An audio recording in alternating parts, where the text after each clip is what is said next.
Kokeile nyt.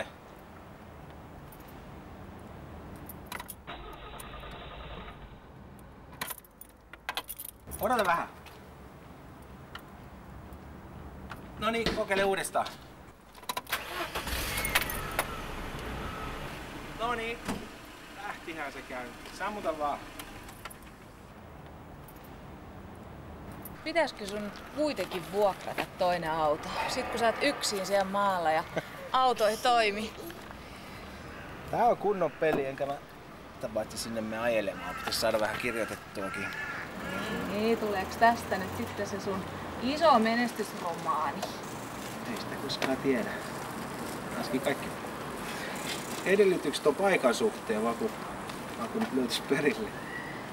Tästä vuokraantaja kyllä ihan selvästi merkannut. Tuo on ihan vaan viimeinen pätkä, mutta kyllä mä kai löydän ilman kartturiakin. Jees. Pärjäättekö te nyt sitten? No joo, vaikka kyllä tulee iso ikävä. Nähdään. Sano Esille moi. Moi moi. Moi moi. Ja jos tulee jotain, niin soittele. Mä Joo. soitan, sit mä tuun perille. Hyvä. Lähteekö?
No moi. Joo. No, millainen paikka toi on sitten? Tää on vanha talo. Tää on siis ihan viimeisen päälle uusittu. Huomaa, että täällä ei siis ollut varmaan ketään. Niin, viimeksi näin varsinaiset asukkaat. Kuule, tää kaveri, jolta sä vuokrasit tän Varasvaaran, niin se on sit perinnyt sen sedältään ja tää setä oli tunnettu taidemaalari Urho Varras. Joo, ja hän asuu siinä samassa talossa siis koko ikänsä. Varras on muuten ihan sun näköinen. Ai jaa. Talo jäi sitten tyhjäksi joskus 70-luvulla ja en mä oikeastaan tiedä, että miksi se on ollut näinkin kauan sitten tyhjä. Joo. Niin, täällä kyllä on merkkejäkään mistään vanhasta asukeista, mutta tuolla on vanhat raput, jotka menee vinttiin ja sinne ei ole tarkoitus mennä näköjään. Niin kuitenkin piti mun uteliaisesti mennä kattoo. Siellä on huone, joka on lukittu kanssa ja mä tietenkin yritin sisään. No en. Joo. Kuule, mä soitan sitten, kun pääsen vähän asettumaan tässä. Okei. No niin, moi.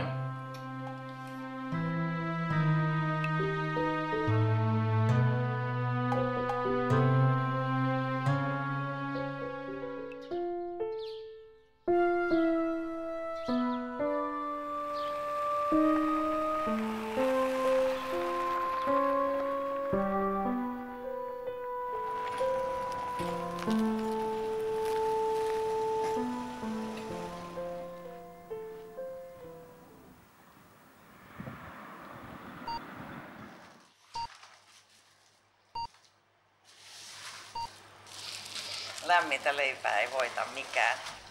Meillä on muuten vastaleivottuja korvapuustia tänään. Saisko olla? Ne on todella hyviä.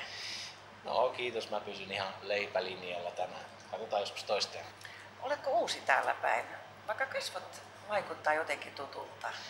No kesävieraita ollaan. Mä asun tuolla Varresvaarassa. 6 euroa.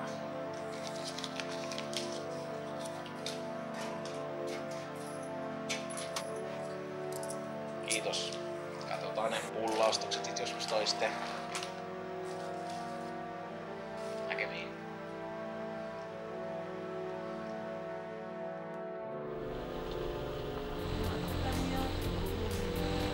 Sitten tämän. Näyttää 2.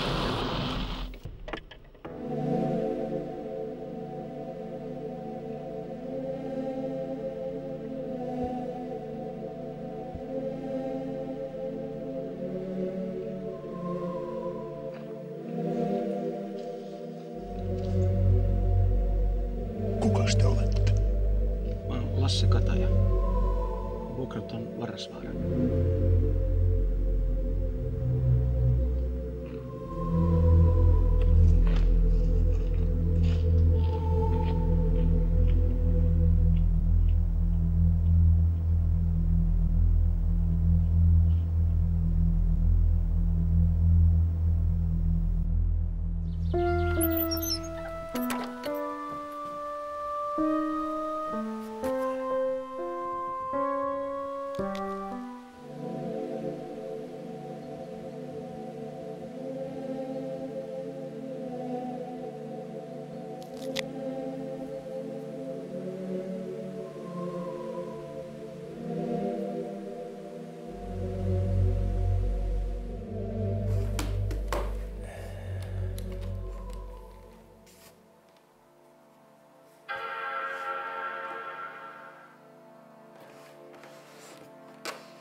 Aloja.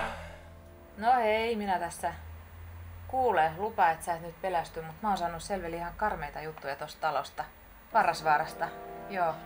Siis tää Urho Varras, joka asui siellä, niin hän oli epäiltynä vaimonsa murhasta. Urhon vaimo Leila Varras katosi 68, eikä sitä koskaan löydetty, vaikka Varrasvaarankin alueet tutkittiin perinpohjin. Siis täälläkö? En mä tiedä, jos se tapahtui siellä, koska sitä ei tosiaankaan koskaan löydetty. Ja sitten 3 vuotta Leilan katoamisen jälkeen niin Urho teki itsemurhan. Niin, ehkä sen takia tätä ei ole vuokrattukaan aikaisemmin. Joo. Onkohan se toi huone tuolla yläkerrassa, joka on suljettu, niin onko se paikka sitten? Ai jaa.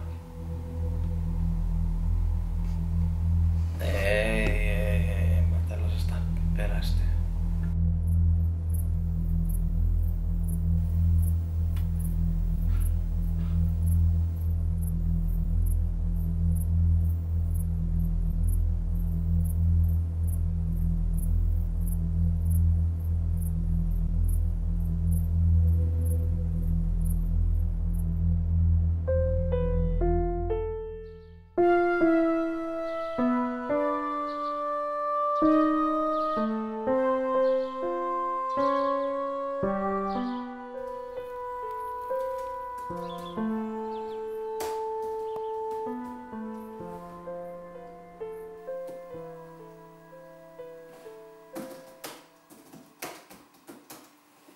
Hän ei koskaan nähnyt hänen kasvojaan. Ei. Hän ei koskaan nähnyt hänen silmiään. Ei. Hän ei koskaan nähnyt hänen jalkojaan, joo.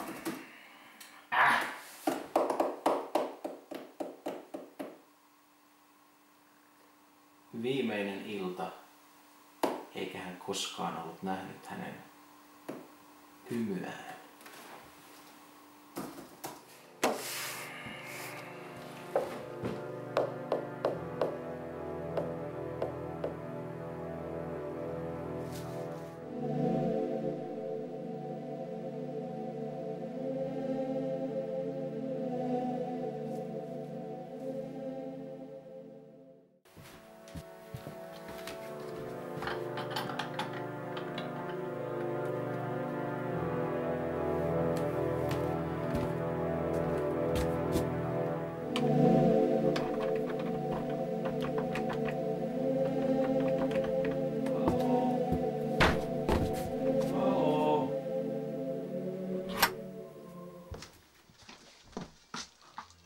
Terve.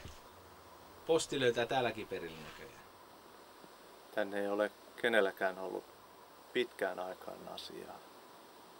Minäkin olin aivan pieni poika, kun isä toi postia Leila Varrakselle. Niin ja Urholle.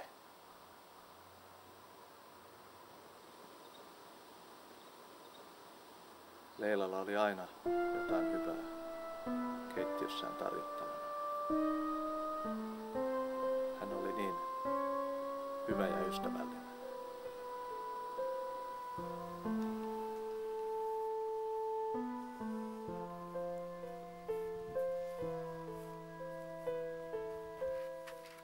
Hei. Anteeksi.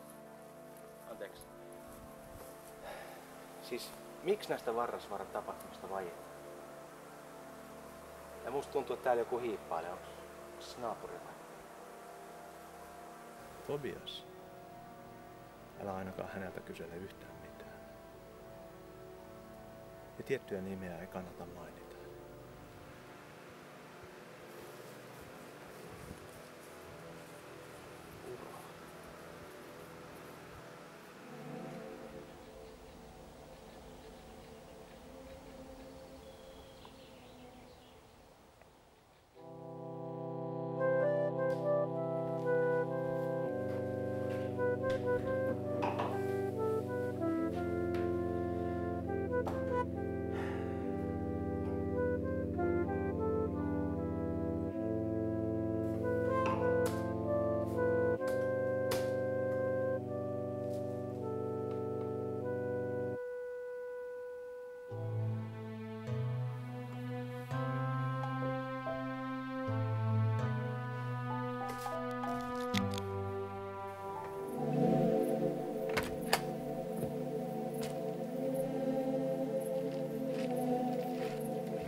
päiväkirjani. Sinä ainoa, jolle voin purkautua. Ainoa, joka ei saa minua itkemään tai raivoamaan piinasta. Mutta sinä et pysty vastaamaan, missä hän on. Ajatus, että vakuuttelisin syyttömyyttäni jollekin sameasilmäiselle virnuilevalle kuulustelijalle, saa mieleni mustumaan. Voisin nauraa ikkunat sirpaleiksi. Kaikki pilkkaajani suohon laulaisin. Minua murhaajaksi syytteleville toisen poskeni kääntäisin, jos vain itse tietäisin, että olet turvassa, elossa, Leilani.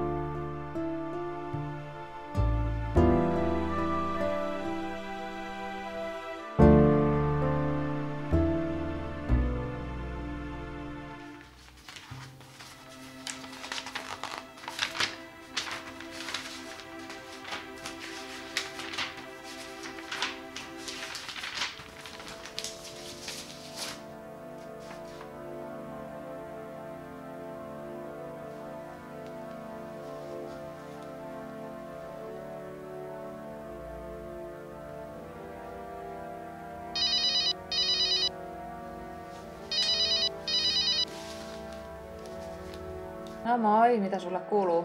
Mä olin tuolla saarella ja mä löysin. Niin. Urho ei ole voinut olla murhaaja. Niin, ja mä löysin taas uutta tietoa noista tapahtumista ja tää alkaa siis nyt olla tosi pelottavaa. Sähän kerroit tosta sun naapuristas, tosta omituisesta naapurista ja nyt on käynyt ilmi, että hän on myöskin ollut epäiltynä Leila Varraksen murhasta. Ja sit kaiken lisäksi hän on ollut niiden hyvä perheystävä. Jotain kummallista tässä nyt on. Niin mun täytyy kyllä sanoa, että se käyttäytyi todella oudosti. Joo. Siis pysäytti mut keskellä tietä ja kyseli kuka mä oon ja käveli vaan pois. Mä haluun nyt, että sä tuut sieltä pois. Mua pelottaa ihan oikeesti. Älä oo huolissas, kyllä mä pärjään täällä. Ei sen tänne tuu. Ei. Mä annan sen olla rauhassa, niin kyllä kaikki menee ok. Mitä jos sä tuut ihan vähäksi aikaa vaikka käymään kotona? Ei, en mä nyt ala tulemaan pois täältä. No niin. Hei Dao. Tämän huoneen muistot piti pysyä lukkojen takana. Mä en kerro tästä kenellekään. Sä voit olla ihan rauhassa. Rauhassa. Mistä? Sinä osaat kyllä raapustaa sanoja paperille, mutta tiedätkö sinä mitään todellisesta tuskasta?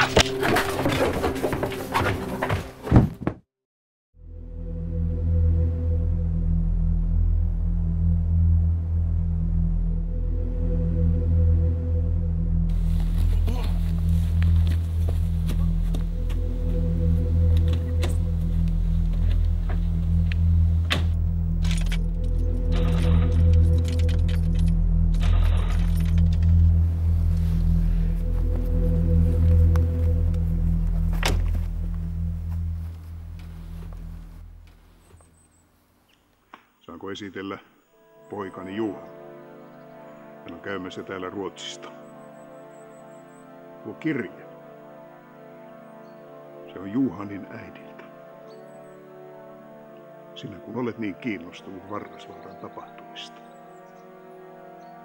Lue se.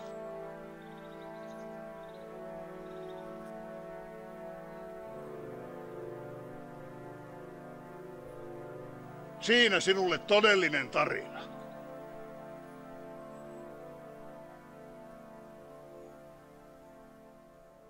Tobias hyvä. Yli 30 vuotta olen ajatellut tämän kirjeen kirjoittamista. Mutta vasta nyt, elämäni viime hetkillä, uskallan sen tehdä.